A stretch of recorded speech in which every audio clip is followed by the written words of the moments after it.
Ladies and gentlemen, let us all rise for the arrival of the Honorable Senate President and the Senators of the Republic of the Philippines.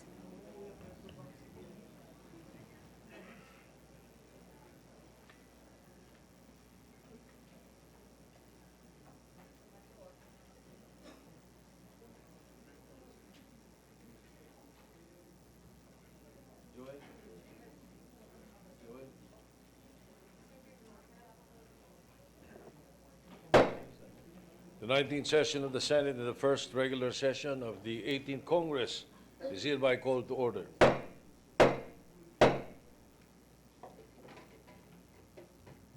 Senator Joel Villanueva will lead us in prayer.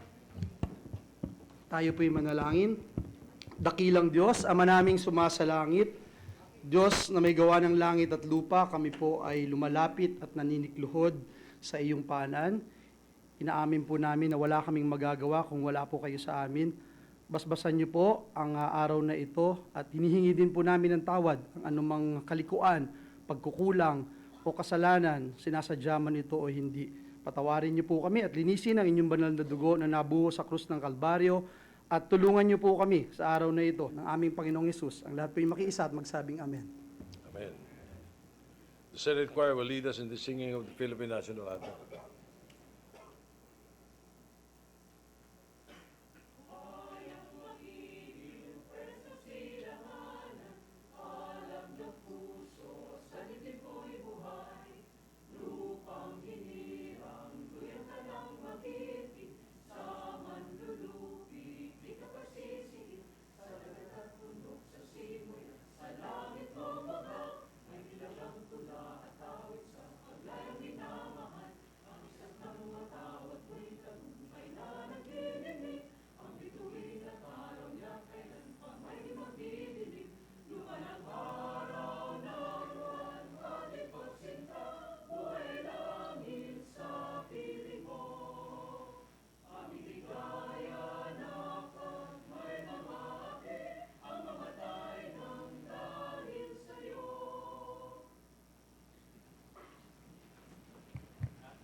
The Secretary will please call the roll. Roll call of members, the Honorable Senators Angara, Binay, Cayetano, De Lima, De La Rosa, Drilon, Gatchalian, Go, Gordon, Ontiveros, Lacson, Lapid, Marcos, Pacquiao, Pangilinan, Pimentel, Poe, Recto, Revilla, Tolentino, Villanueva, Villar, Zubiri, Senate President Soto III.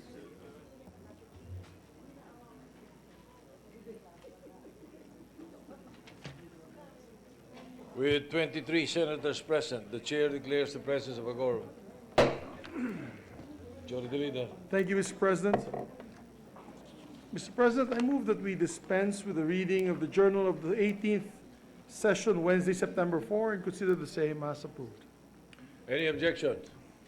Hearing none, consideration of the journal and approval. Mr. President, before we take up official business and official matters, we'd like to recognize in the gallery today, we have with us the family of the distinguished gentleman, Mr. George T., the wife and children, particularly my friends Arthur and Alfred are here with us, and the rest of the family of the T family. And we also have with us the Metrobank Foundation 10 Outstanding Awardees. And this comes from the Metrobank Foundation, headed by Mr. Chito Sobrepeña, also a good friend. Mr. President, we also have guests of Senator Manny Pacquiao, John Real Casimiro, the WBO Bantamweight Champion, Pedro Tadiran, the IBF Minimum Weight Champion, Sean Gibbons, President of Manny Pacquiao Promotion, and Art Moniz, President of Hearthstone Boxing Promotion, are with us in the VIP area, Mr. President. Welcome to our guests. Mr. President, there is a very important resolution to be taken up today. With the permission of the body, I move to consider proposed Senate Resolution number 87. Mr. President, I so move. Any objection? Hearing none, motion is approved. May I ask the Secretary, Mr. President, to read the title of the measure? The Secretary will read the title of the measure without prejudice to reading the entire text into the records. Senate Resolution number 87, resolution posthumously honoring Dr. George S.K.T. for his philanthropic contributions. Mr. President, we're in the period of sponsorship. I move that we recognize the distinguished Minority Floor Leader, former Senate President, former Justice Secretary, our good friend, Senator Franklin Drilon, to sponsor the measure. Minority Leader, Senator Frank Drilon is recognized. Thank you, Mr. President. Mr. President, it is my honor to sponsor proposed Senate Resolution number 87, posthumously honoring Dr. George Siao Kian T. for his philanthropic contributions. Mr. President, much has been said and written about the life and work of Dr. George S.K.T., an astute businessman who successfully built a business empire, a philanthropist whose generosity knew no bounds. His inspiring life and work are the stuff that good books and movies are made of. Dr. George S.K.T. lived a life marked by hard work, dedication to excellence, generosity, and integrity. He was a visionary, an icon, and a legend. The greatness of Dr. T was not in the wealth and fortune he amassed in his lifetime, but in his innate kindness, compassion, benevolence, and respect for people's abilities and potential to succeed. He made the people around him feel important and valued. By recognizing talent, he motivated people to become better versions of themselves. Mr. President, I first met Dr. T in 1975 when I was a 30-year-old young and upstart lawyer. What started as a work relationship blossomed into a lifelong friendship that spanned more than 4 decades. His wife, Mary, is also a good friend. Our friendship dates back to the time when I was advising her when she headed one of Metrobank's affiliated companies, the Plastics Group. I have many treasured memories of Dr. T. He was a dear friend and compadre with whom I shared many milestones. We were both conferred a doctorate degree honoris causa by the University of the Philippines. We were also both conferred the Grand Cordon of the Order of the Rising Sun by Emperor Akihito of Japan in recognition of our respective contributions to strengthening Philippine-Japan relations. Having known Dr. T up close, I saw in him a man who was cut above the rest because of his sense of humanity. Long before human development became a buzzword, Dr. T believed and worked hard in developing people's potentials to give them a fair chance at life. Setting up the Metrobank Foundation in January 1979 is a testament to his generous spirit and sense of humanity. It was the foundation's vision to be the country's premier corporate philanthropic organization, contributing a significant impact on social development. The foundation has since raised the bar in corporate social responsibility and philanthropy through its continuing programs in health, education, arts, and livelihood, and in promoting and recognizing integrity and excellence in public service. The Metrobank Foundation Outstanding Filipinos Award is an annual recognition of exemplary teachers, soldiers, and police officers for rendering service above and beyond their call of duties, guided by the theme, Beyond Excellence. I had the honor of serving as chairman of the Board of Judges of Metrobank's Search for Outstanding Teachers in 1991.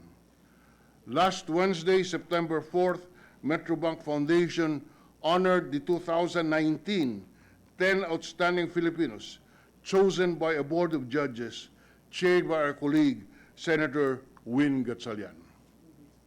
In 2002, I initiated in this august chamber the annual recognition of the awardees, which tradition we will once again observe in today's session.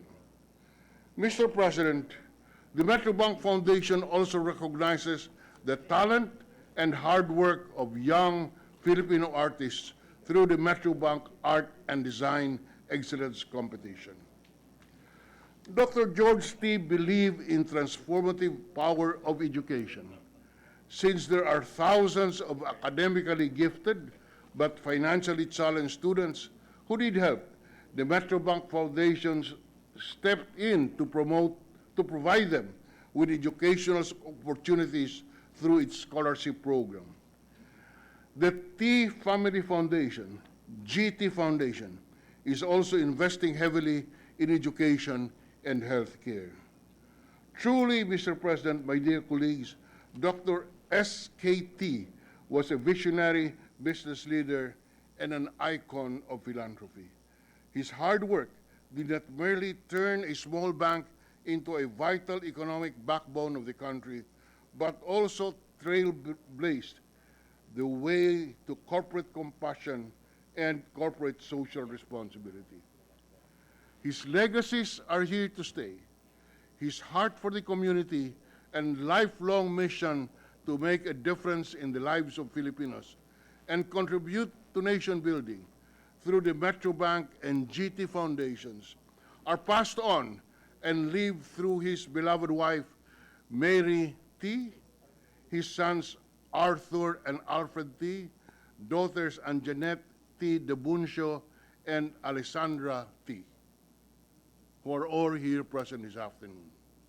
My dear colleagues, this year marks the 40th anniversary of the Metrobank Foundation, and it is but fitting to honor the man who started it all, the late Dr. George SKT. Mr. President, my esteemed colleagues, I earnestly urge this august body to adopt proposed Senate Resolution number 87, posthumously honoring Dr. George Xiao Kianti for his philanthropic contributions. I so move, Mr. President. Thank you, Minority Leader.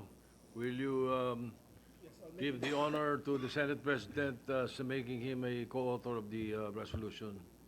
Mr. President, may we, with the permission of the body, Mr. President, if we can make all members of the Senate as co-sponsors of the resolution. All I so right, move. so recorded. Mr. President, there are no other interpellations or proposed amendments. I move to adopt proposed resolution number 87. I so move. Any objection? Hearing none, resolution number 87, posthumously honoring Dr. George SKT for his philanthropic contributions, is hereby adopted. Congratulations to the family of Sir Dr. George T. May I move for a 1-minute suspension so that the family may receive the resolution from the Senate President? So moved. Session suspended.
Session is resumed.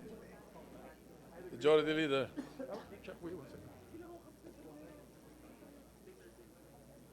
Thank you, Mr. President.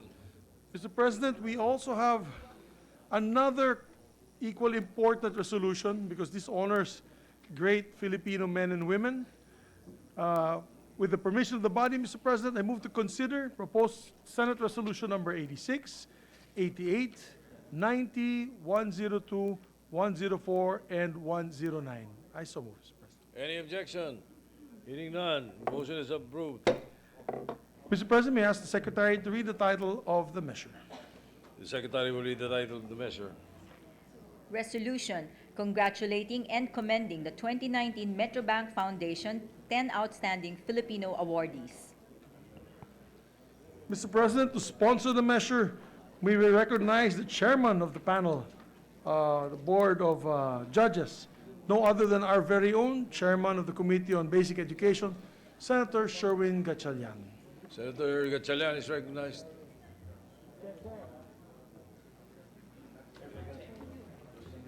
Thank you, Mr. President. Magandang hapon po sa lahat. Mr. President, esteemed peers in the Senate, good afternoon to you all. I rise on a matter of personal and collective privilege to share with you the inspiring stories of 10 exemplary Filipino leaders who have earned the praise and acclamation of this august chamber for their unwavering dedication to serving our beloved country. Since 1985, the Metrobank Foundation Incorporated has recognized 665 outstanding Filipinos for their invaluable contributions to nation building in the fields of education, civil peacekeeping, and military defense. This year, we are proud to add 10 new members to the vulnerable roster of leaders who embody the spirit of beyond excellence. They are respected teachers, trusted policemen, and veteran soldiers whose pursuit of excellence in their respective fields is surpassed only by their relentless fidelity to the noble imperative of service to their fellow Filipinos. Mr. President, the awardees have been conferred with a trophy called the Flame. In the words of the Foundation, the Flame represents our outstanding Filipinos' tirelessly dedication to serve without counting the cost. It is excellence refined through seasons and struggles, shining brightly to the torch to touch hearts and transform minds. The Flame is an inspiration and a challenge to become beacons of light for a better nation. Mr. President, as a Chamber of the Board of Justice for the 2019 Metrobank Foundation Outstanding Filipinos, I have seen firsthand how the heroes we are honoring today truly embody the excellent principles of the Flame. It is my distinct honor and privilege to commend our 2019 awardees. Allow me to introduce individually the flames that light the way for the future of our people in recognition of the distinguished feats they have performed during their long years in public service. First among our 4 teacher awardees is Western Visayas Paragon of Inclusive Education, Teacher Dorothy S. Tarol, PhD, from the Special Education Integrated School for Exceptional Children in Iloilo City. When she began to progressively lose her hearing at the age of 35, Dr. Tarol did not give up on herself or her passion.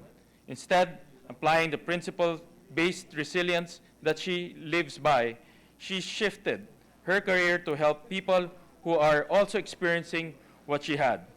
Moving to the SPED Integrated School for Exceptional Children, she became a champion for special education.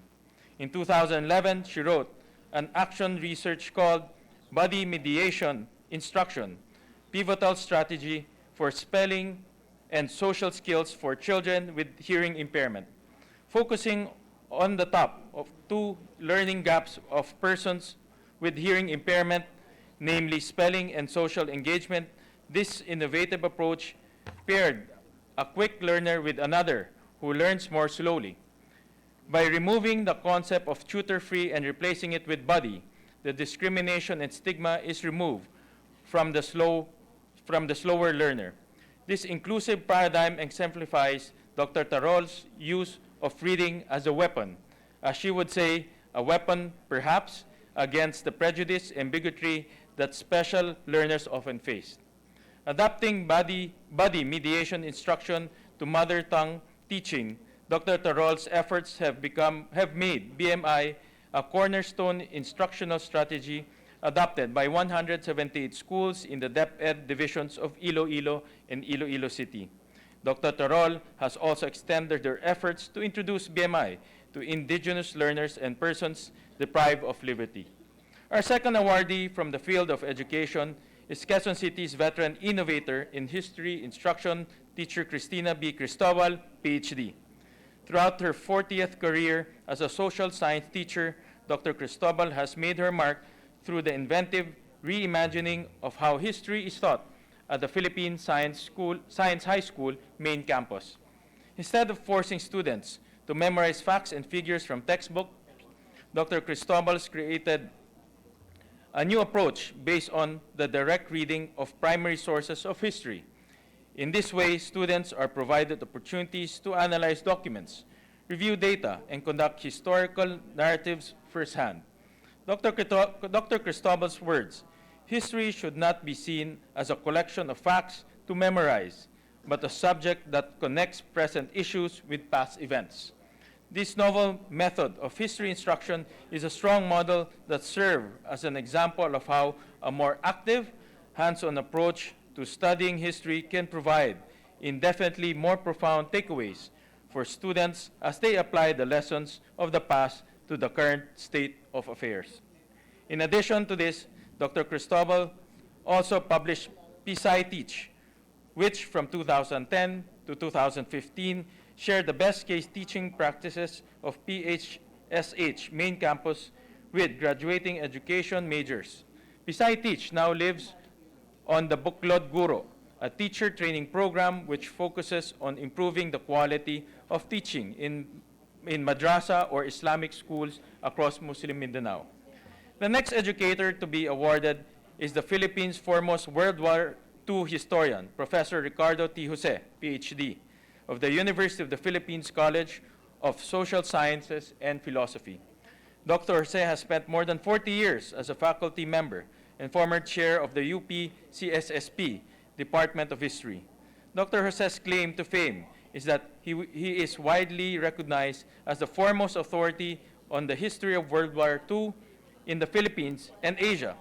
A prolific writer and historian, Dr. Jose has established a body of work that will serve as the foundation literature on World War II studies for many years to come. This awareness of the past, according to Dr. Jose, would build a sense of pride and hopefully unity. Dr. Jose is a fixture of the University of the Philippines and one of the most respected and sought-after professors, known for bringing awe-inspiring historical artifacts to his class, as well as his lightheartedness, but masterful lectures that always earn rave reviews for students. Dr. Jose has been awarded the Natatanging Guro Award by the UP CSSP Student Council not once but twice. This high regard from the students has solidified Dr. Jose's position as one of the most prominent social science professors in the country. Lastly, but certainly not the least, among our educator awardees is the Philippines' prime mover of genomic medicine and education, Professor Eva Marie Cuntionco de la Paz, MD, of the University of the Philippines College of Medicine. Dr. Cuntionco de la Paz is one of the pioneers of the emerging clinical subspecialty of clinical genetics and genomic medicine in the Philippines. This is a critical field, according to Dr. Cuntionco de la Paz, because it seeks to answer the special needs of patients and families not met by any other existing specialties of medicine. Right now, in fact, Dr. Cuntionco de la Paz is not part of an international team of experts studying X-linked dystonia Parkinson-Sim, a little understood brain condition which affects some Filipino males whose mothers hail from the Panay group of islands. Her research is critical to finding ways to treat patients suffering from this debilitating illness. An educator for 22 years now, she established alongside Dr. Carmencita Padilla a clinical genetics fellowship program, the first and only one of its kind teaching and training in the subspecialty of genetics in the country. Before this program, Dr. Contionco de la Paz was only one of the two geneticists serving the entire Filipino population. Now, thanks to her dedication and medical education, there are now 16 geneticists serving 106 million Filipinos. This exponential growth in the number of geneticists means that our country now has better capabilities to track the code of mysterious emerging diseases that can only be solved through genetics medicine. From the teachers, we move on to the defenders of peace and order within our communities, the flames of our police force. The first awardee is Camp Crames Anti-Human Trafficking Crusader, Police Master Sergeant Marcia T. Agustin, RSW, an investigator and social worker within the Women and Children Protection Center at the Philippine National Police Headquarters.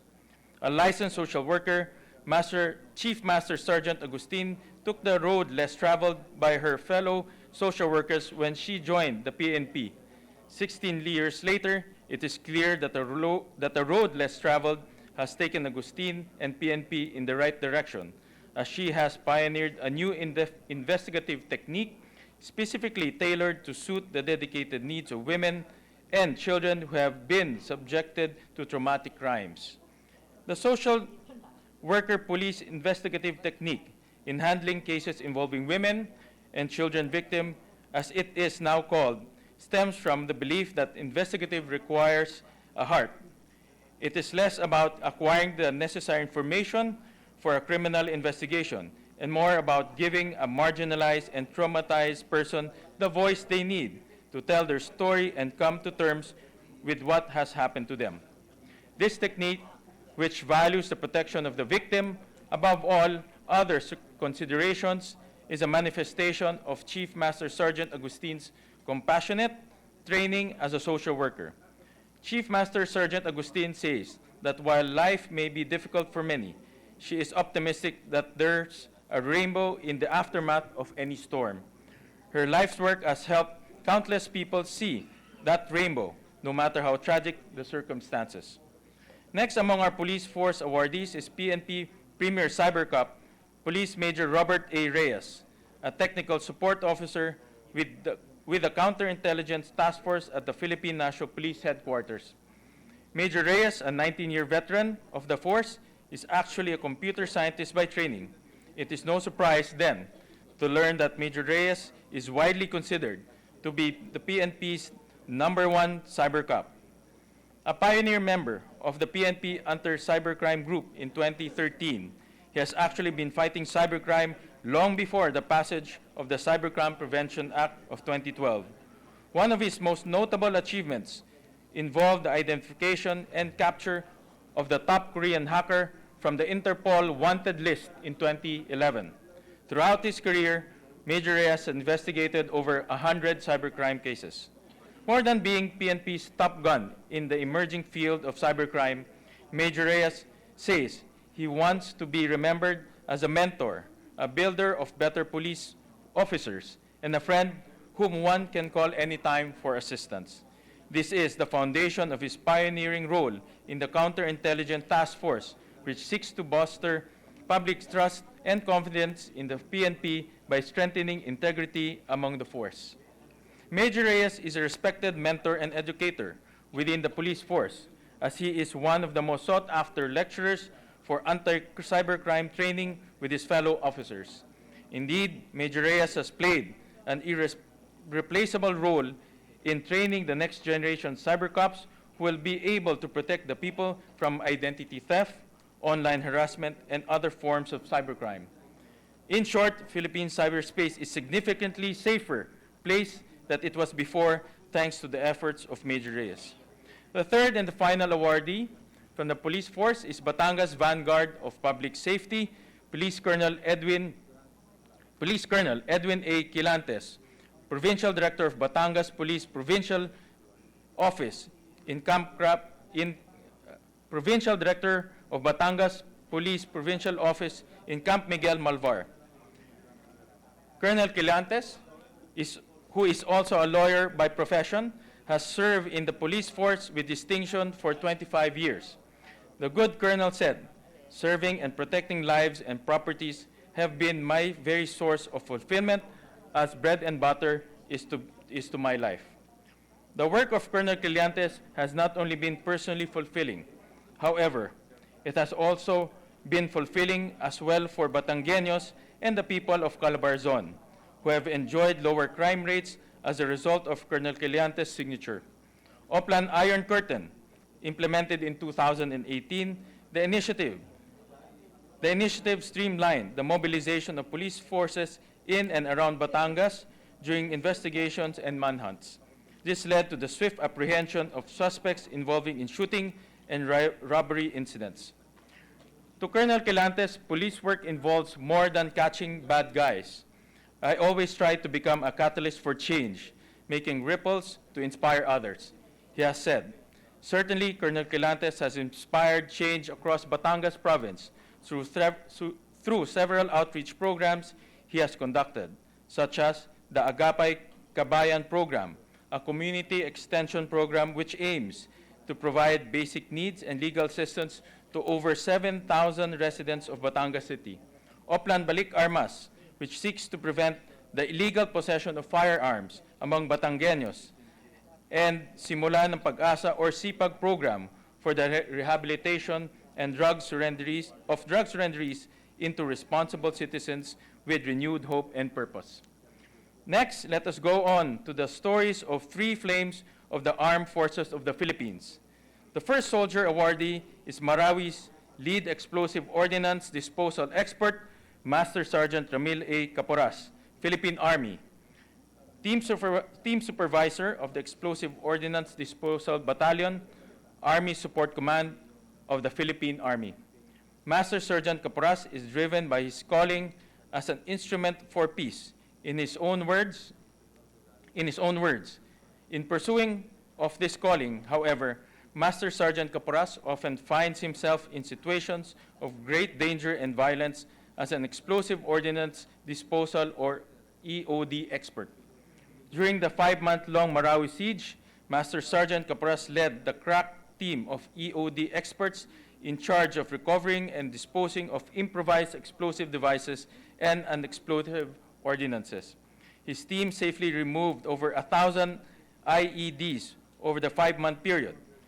This played a critical role in ensuring the safety of our brave men and women in uniform on the battlefield. Master Sergeant Caporas has also helped save the lives of civilians as well. The intervention of his team helped thwart a potential terrorist attack targeted as a school in Lamitan City, Basilan. We can only guess how many lives would have been endangered or even lost without the help of Master Sergeant Caporas. Truly, the courage and resilience of this man, who so often put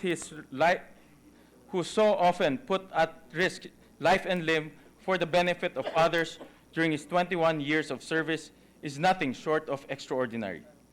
The second flame of AFP is the Philippine Navy's Special Operations Warfighter, Major Romulo de Mayuga II, Philippine Navy Marines, former Operations and Training Officer of the Force Reconnaissance Group, Philippine Marine Corps.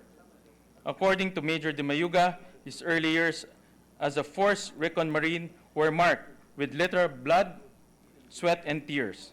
Indeed, throughout his storied career, Major de Mayuga has fought through it all.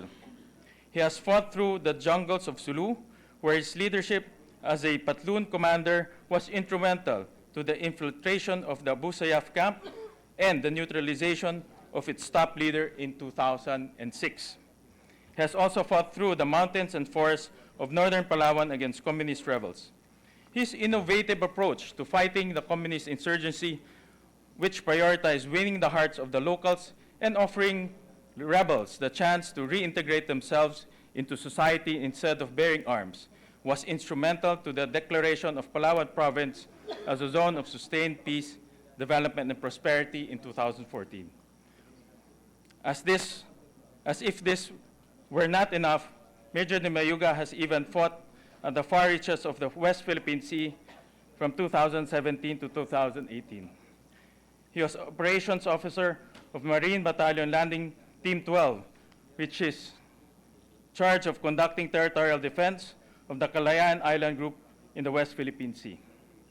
Whether stationed in the mountains, in the jungle, or across the furthest stretches of the sea during his 17 years of service, Major de Mayuga has always served with honor and distinction, marched by few soldiers of his age.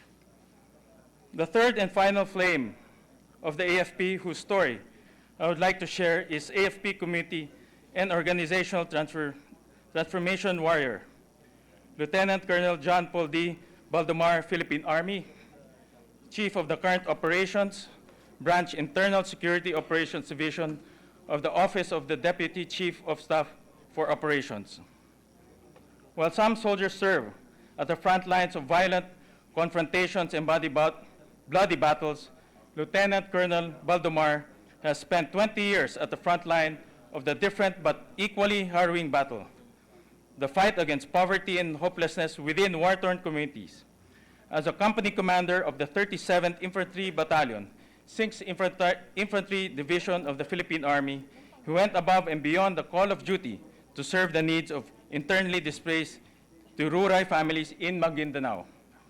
The Tiruray community has been displaced from their ancestral lands by the lawless violence of illegal armed groups. Troubled by the terrible conditions in which Tiruray refugees were living, Lieutenant Colonel Baldomar rallied his troops, local government units, and non-governmental organizations to implement community-building programs such as infrastructure development for schools, farm-to-market roads, and a place of worship. Baldomar,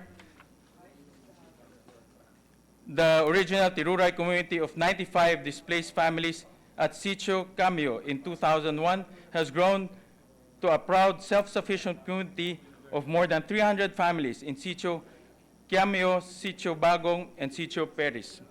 These families were living proof of Baldomar's patriotic fidelity to his stated purpose in life, to serve others and fight for those who cannot defend themselves. Mr. President, the stories of the 10 flames I've introduced to you today are nothing short of the stuff of legend. I'm humbled by the privilege of acknowledging and honoring their groundbreaking contributions in the field of public service. As their fellow public servant, I take their examples as inspiration to serve the people with much vigor, devotion, and compassion as they have displayed throughout their long and distinguished careers. And with that, allow me to leave you with the moving wisdom delivered by Lieutenant Colonel Baldomar during his response on behalf of the 2019 Outstanding Filipinos during the conferment ceremony. Let us serve with the simple principle in life. Do not withhold good to those who need it. If it is in your capacity to do it, let us find joy in helping others and never look back. There is no higher calling than to serve our country in any capacity that we can. There is nothing more fulfilling than to see the impact of our service in the lives of others. Mr. President, esteemed peers in the Senate, please join me in saluting the Metrobank Foundation Outstanding Filipinos of 2019 for the exemplary service. Maraming salamat po. Majority Leader. Thank you, Mr. President. We have other colleagues who want to deliver sponsorship speeches for their resolutions. May we recognize Senator Joel Villanueva as well, Mr. President, to sponsor his resolution. Senator Villanueva is recognized. Thank you, Mr. President. Thank you, Mr. Majority Floor Leader. Mr. President, distinguished colleagues, it is my honor to co-sponsor the Senate resolution recognizing and congratulating the Metrobank Foundation Outstanding Filipinos of 2019. Mr. President, there are many Filipinos who make ripples of hope and inspiration and bring change to their communities.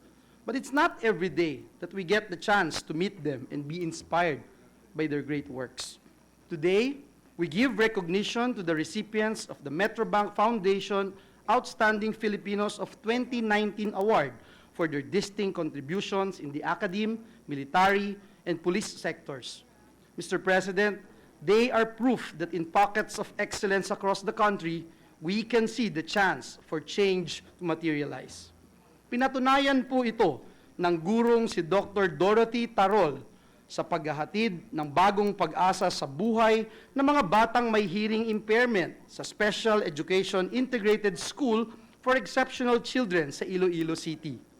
Gayun din po ang gurong si Dr. Cristina Cristobal na gumagamit ng hands-on at first-hand data sa pagtuturo ng kasaysayan ng Philippines sa Philippine Science High School. Dahil po dito, makakatyak tayo, Ginoong Pangulo, sa isang bagong henerasyon ng mga kabataang may matibay na pagkakakilanlang Pilipino. Mr. President, where both public office and private professional practice are experienced primarily in terms of ambition, prestige, and power, these individuals are living witnesses to genuine and selfless service. Ang guro at propesor na si Dr. Ricardo Jose, yung University of the Philippines, Diliman, ay may 40 taon nang gumagawa ng mga pananaliksik para punan ang patlang sa kasaysayan lalo na noong ikalawang digmaang pandaigdig. Isang karerang walang pangakong kayamanan, subalit tunay na magbibigay ng pagkilala sa papel ng mga Pilipino sa kasaysayan ng mundo. Hindi rin po nalalayo ang kwento ng guro at manggagamot na si Dr. Eva Maria C. Catuangco de la Paz ng UP College of Medicine sa pagbubuhos niya ng oras at talino sa pananaliksik tungkol sa clinical genetics. Hindi popular na larangan, subalit Ginoong Pangulo, gumagawa ngayon ng ingay sa larangan ng medisina lalo na ng ilunsad ni Dr. de la Paz, katuwang si Dr. Carmencita Padilla ang Clinical Genetics Fellowship Training Program sa Philippine General Hospital. Mr. President, where even noble laws and principles both of public service and private practice are twisted and used for personal or political gains, these outstanding Filipinos show how dignified competency can transcend limitations and challenges. Ito po ang pinatunayan ng ating mga alagad ng batas na sina Police Chief Master Sergeant Marcia Agustin, Police Major Robert Reyes, at Police Colonel Edwin Quilates, na ang matapat at marangal nilang pagtupad sa tungkulin ay nagbibigay daan para malutas ang human trafficking, cybercrime, at gawin pong crime-free ang ating mga komunidad. Mr. President, the Metrobank Outstanding Filipinos witnessed by their lives that striving for individual excellence, personal enrichment, and exercise of leadership are one and the same as exercising selfless public service, empowering those in the society's peripheral fringes, and helping vulnerable communities stand on their feet. I believe that you all agree with me, Mr. President, honorable colleagues, that this is what nation building precisely means in the most practical terms.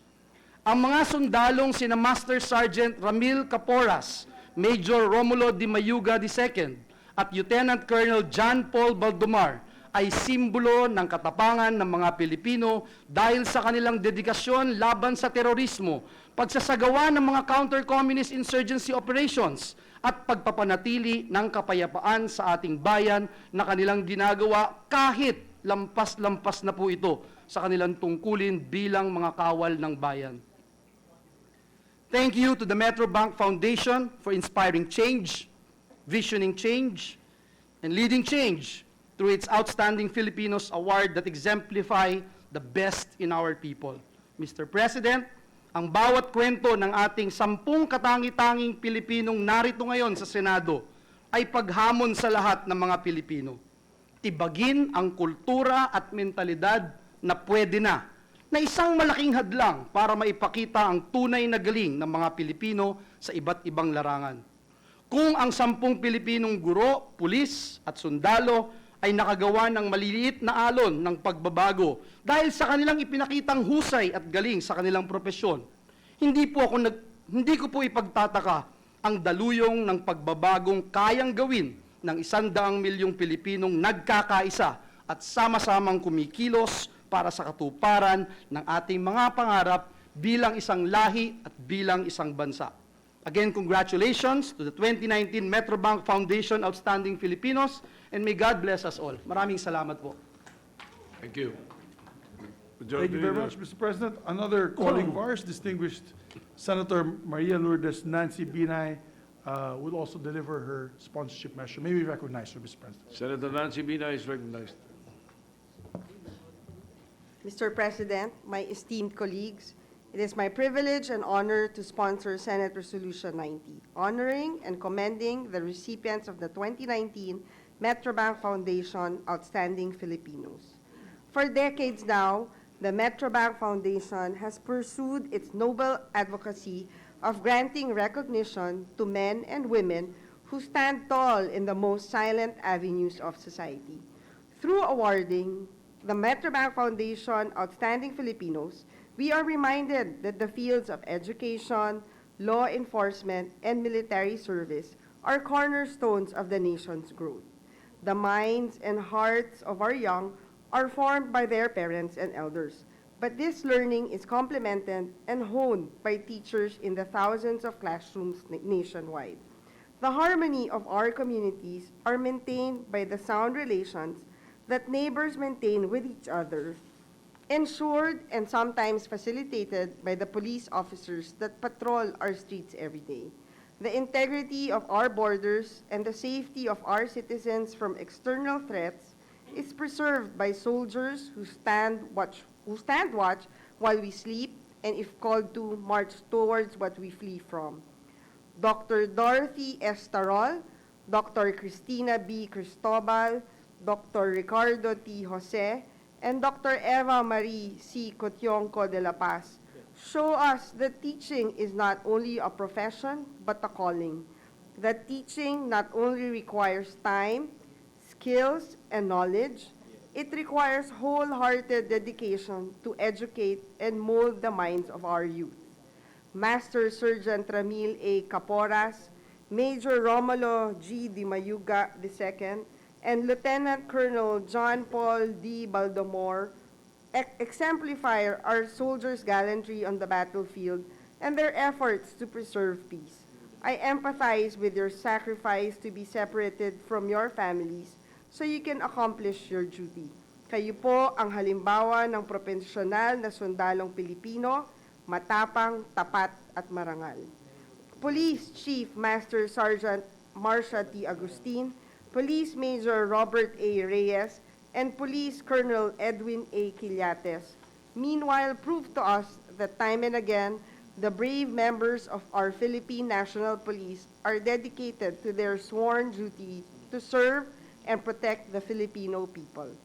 Mga kaibigan, kinikilala natin ngayon ang talino, galing at pagmamalasakit ng mga lingkod bayan na naging totoo sa kanilang sinumpaang tungkulin na magturo at maghulma ng kaisipan ng ating mga kabataan, pagsilbihan at pangalagaan ang kapakanan ng bawat Pilipino at protektahan ang ating inang bayan.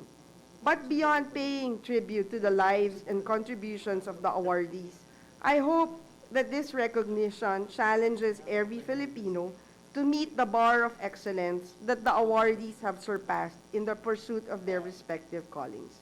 In view of the foregoing, it is with utmost pride that I present this year's Metrobank Foundation Outstanding Filipinos, and I earnestly urge this august body to adopt Senate Resolution 90, honoring our 10 outstanding and upstanding Filipinos for 2019. Maraming salamat po. Majority Leader.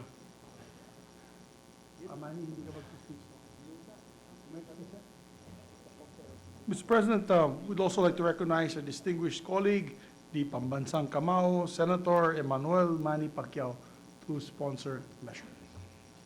Senator Manny the Champ Pacquiao is recognized. Thank you, Mr. President. It is my honor to join our fellow senators in congratulating and commending the 2019 Metrobank Foundation Outstanding Filipinos. We honor them for their invaluable and exemplary service for the Filipinos. We recognize the wisdom, skills, knowledge, contributions, and sacrifice for these modern-day heroes, Mr. President, and the respective roles and their indispensable responsibility in sharing our communities. As Metrobank Foundation fellows in public service, they are provided with opportunities to be the salt and light in our communities. Mr. President, the awardees embodied excellence and integrity. This serve inspiration not only to their fellow teachers, soldiers, and police officers, but to all of us. Dapat silang tularan, Mr. President. To the awardees, may you continue to render public service with passion and dedication. May your tribe increase. May God grant you wisdom on how to maximize your cash incentive and your platform of influence. Thank you. Congratulations. Majority Leader. Thank you, Mr. President. Mr. President, I'm next online to sponsor, but to hasten the proceedings, I will just ask the Secretariat, move to submit to the Secretariat my speech and place it as part of the records, Mr. President. All right, so placed into the records. Thank you, Mr. President. And we also have one more, Senator Lito Lapid, but yeah, he's not here, Mr. President. He's there. No, he's really in the list. He's the principal author. Yes, he's the principal author. He's also Yes. in the list of sponsors, Mr. President. He will also insert to the records, Mr. President, his sponsorship speech. Insert. Yes, sir. All right. And, Mr. President, before we approve the said resolutions, may I ask the body, with the permission of the body, that we be made all, those who are not sponsors, be made co-sponsors of the measure, all members of the Senate, Mr. President. So recorded. Yes, it's a very distinguished award, and I'm sure all the senators would like to be part of this historic moment and momentous occasion. Mr. President, with that, no other member wishes to propose amendments or interpolate the measure. Move to adopt proposed Senate Resolution number 86, taking into account Senate Resolution number 88, 90, 102, 104, and 109. I so move, Mr. President. Any objection? Chair hears none. Motion is approved. Resolutions are adopted. Congratulations, Mr. President, to all the winners, and may we ask for a 1-minute suspension so that we can give the winners the resolutions of the Senate. So move, Mr. President. Session suspended.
Session resumed.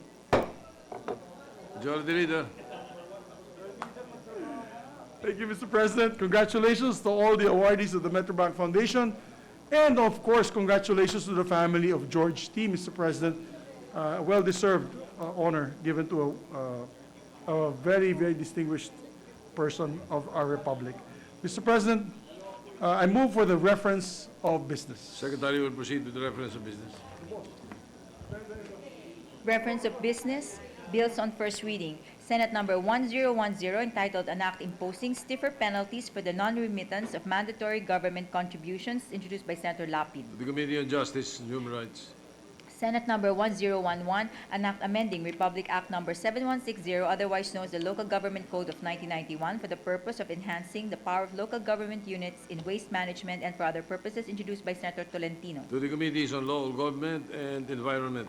Senate Number 1012, an act amending Republic Act Number 7160, otherwise known as the Local Government Code of 1991, by expanding the scope of local government units' powers over local public transportation systems and for other purposes, introduced by Senator Tolentino. To the Committees on Local Government and Public Services. Senate Number 1013, an act to promote rural health by mandating the national government to construct potable water supply system in every barangay in the country and allocate funds therefore, introduced by Senator Pacquiao. To the Committees on Local Government, Health and Finance. Senate Number 1014, an act amending Republic Act Number 8972, otherwise known as the Solo Parents Welfare Act of 2000 and for other purposes, introduced by Senator Marcos. To the Committees on Women, Social Justice, Ways and Means and Finance. Senate Number 1015, an act creating the Lake Lanao Development Authority, defining its powers, functions, and duties, appropriating funds therefore and for other purposes, introduced by Senator De La Rosa.